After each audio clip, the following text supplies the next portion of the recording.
सुन रहे हैं विकास मार्को का मिक्स। अच्छा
डीजे पिंटू यादव।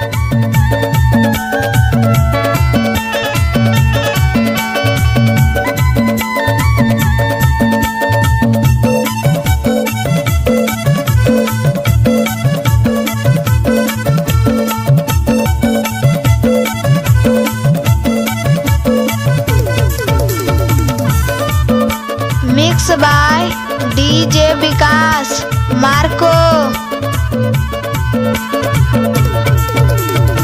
नहर के पानी बहावे खारे खार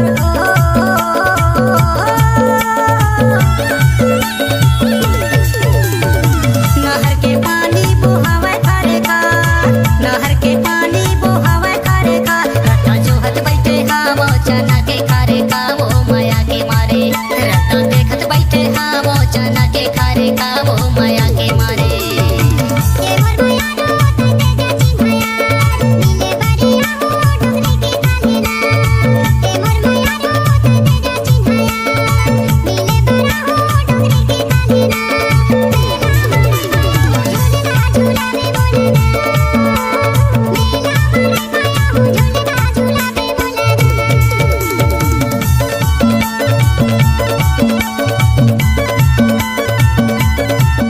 DJ Pintu Yadav.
Mix by DJ Vikas Marco.